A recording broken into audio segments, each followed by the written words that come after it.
ગુજરાતી અને દમદાર સાથમાં હું છું આપની સાથે વિની। સૌપ્રથમ જોઈશું વેધર રિપોર્ટ।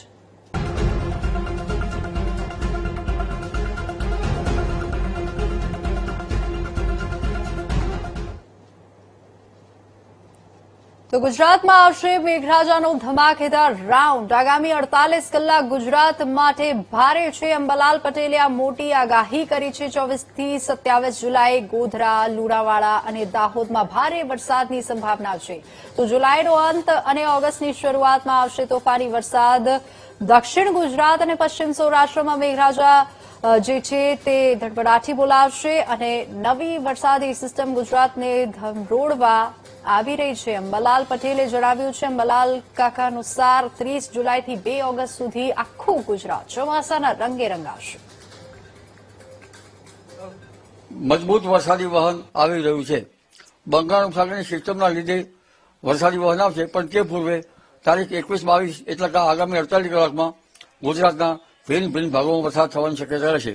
સૌરાષ્ટ્રના ભાગોમાં પણ વરસાદ થવાની શક્યતા રહેશે અને દક્ષિણ ગુજરાત અન્ય ભાગોમાં વરસાદ થવાની શક્યતા રહેશે।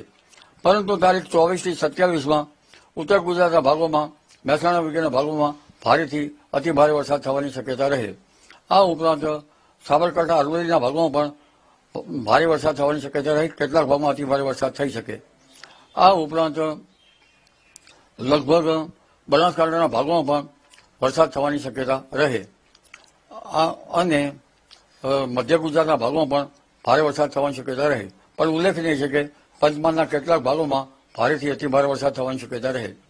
દાહોદ, લીમખેડા અને લગભગ ગોધરા વગેરે ભાગોમાં વરસાદ થવાની શક્યતા રહે। કેટલાક ભાગમાં અતિભારે વરસાદ થવાની શક્યતા રહે। તો હવે આપણે અલગ અલગ સિસ્ટમના માધ્યમથી એ સમજવાનો પ્રયાસ કરીશું કે ક્યાં કેટલો વરસાદ વરસી રહ્યો છે અને આવનારા દિવસોમાં કયા પ્રકારની પરિસ્થિતિ રહેશે। કારણ કે નિષ્ણાંતોએ પણ જણાવ્યું છે કે હવે જુલાઈના અંત સુધીમાં જોરદાર વરસાદી સિસ્ટમ સક્રિય થઈ છે, જેના કારણે હવે વરસાદ જે છે તે આવશે અને ગુજરાતમાં ધડબડાટી બોલાવશે। હવે આપ અહીંયા જોઈ શકો છો ભારતના નકશા ઉપર એક સિસ્ટમ અહીંયા જે છે વાદળો દેખાઈ રહ્યા છે અને આ સિસ્ટમ એ દર્શાવે છે કે સમગ્ર ભારતમાં હાલ વરસાદી સિસ્ટમ સક્રિય છે, જેના કારણે કેટલીક જગ્યાએ વરસાદ તાંડવ મચાવી રહ્યો છે। ઉત્તર ભારત હોય કે પછી દક્ષિણની આસપાસના જે વિસ્તારો છે અથવા પૂર્વ ભારત જે હોય, તમામ જગ્યાએ ગુજરાતમાં હાલ જે છે છૂટાછવાયા વરસાદની ક્યાંક ને ક્યાંક સંભાવના છે, પરંતુ હાલ જે છે પરિસ્થિતિ અહીંયા જોતા એ લાગી રહ્યું છે।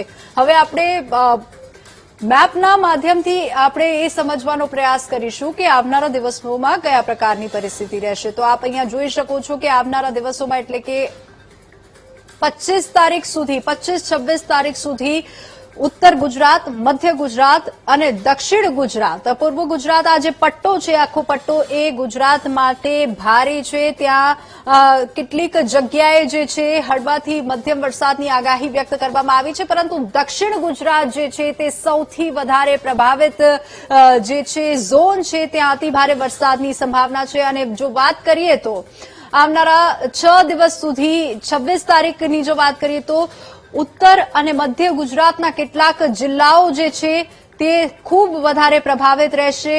અમદાવાદ, ગાંધીનગર, ખેડા, આણંદ, પંચમહાલ, દાહોદ આ તમામ જે વિસ્તાર છે, આ જિલ્લાઓ જે છે વાવ, થરાદ, બનાસકાંઠા, પાટણ, મહેસાણા, સાબરકાંઠા તમામ ઉત્તર અને મધ્ય ગુજરાતના જેટલા પણ જિલ્લાઓ છે ત્યાં અતિભારે વરસાદની આગાહી વ્યક્ત કરવામાં આવી છે।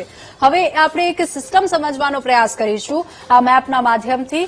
તો મધ્ય ગુજરાતમાં એક સાયક્લોનિક સિસ્ટમ સક્રિય થઈ છે, જે આ ધીમે ધીમે આગળ વધે છે, જેના કારણે ઉત્તર ભારત માફ કરજો મધ્ય ભારતમાં એક સિસ્ટમ સક્રિય છે, જેના કારણે ઉત્તર ભારત અને કેટલીક જગ્યાએ આ સાઈડ અને જે આ ઓફશોર ટ્રફ અહીંયા બે સિસ્ટમ સક્રિય છે। તો મધ્ય ભારતમાં એક સિસ્ટમ સક્રિય છે જે પોતાની સાથે પવનો ખેંચીને આગળ લઈ જાય છે, જેના કારણે ઉત્તર ભારતમાં હાલ તોફાની જે વરસાદ વરસી રહ્યો છે અને તેની મધ્ય અંશે અસર અહીંયા પણ દેખાઈ રહી છે, કારણ કે અહીંયા પણ એક સિસ્ટમ સક્રિય થઈ છે અને ઓફશોર સિસ્ટમ કહેવામાં આવે છે અને સાયક્લોનિક સર્ક્યુલેશન કહેવામાં આવે છે।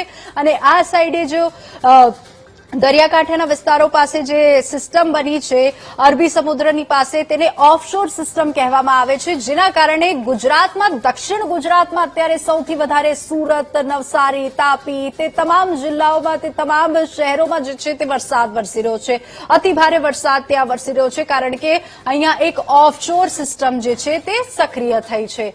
હવે આપણે એ જાણવાનો પ્રયાસ કરીશું વિંડીના માધ્યમથી કે આવતીકાલે કયા પ્રકારની પરિસ્થિતિ રહેશે. તો જો વાત કરીએ તો ઓફશોર સિસ્ટમ જે સક્રિય થઈ છે તેના કારણે વાપી, સુરત અને નવસારી, વલસાડ જે પટ્ટો છે દક્ષિણ ગુજરાતનો, ત્યાં અતિ ભારે વરસાદ વરસી શકે છે. આપ અહીંયા જોઈ શકો છો, આ ઓફશોર સિસ્ટમ સક્રિય થઈ છે. અરબી સમુદ્રથી ખૂબ ભારે તેજ પવનો જે છે તે ખેંચીને ત્યાં આગળ વધી રહ્યા છે. એટલે કે અહીંયા મધ્ય ભારતમાં પણ એક સિસ્ટમ સક્રિય છે અને આ ઓફશોર સિસ્ટમ સક્રિય છે, જેના કારણે દક્ષિણ ગુજરાત જે છે ત્યાં 26 તારીખ સુધી, લગભગ 26 તારીખ અથવા તો જુલાઈના અંત સુધી અતિ ભારે વરસાદની આગાહી વ્યક્ત કરવામાં આવી છે. અને આ જ કારણ છે.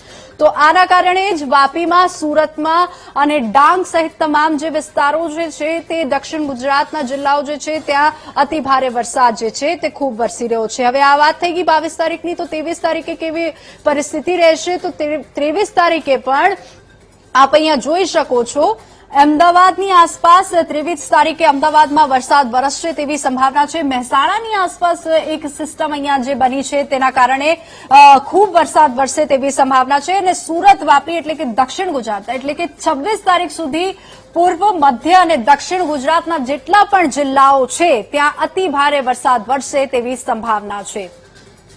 તો હવે નિષ્ણાંતોએ પણ કહ્યું છે અને આ સિસ્ટમ પણ જે છે તે દર્શાવી રહી છે કે જુલાઈના અંત સુધીમાં વરસાદ જે છે તે મધ્ય અને આ સાથે જ પૂર્વ અને આ સાથે જ દક્ષિણ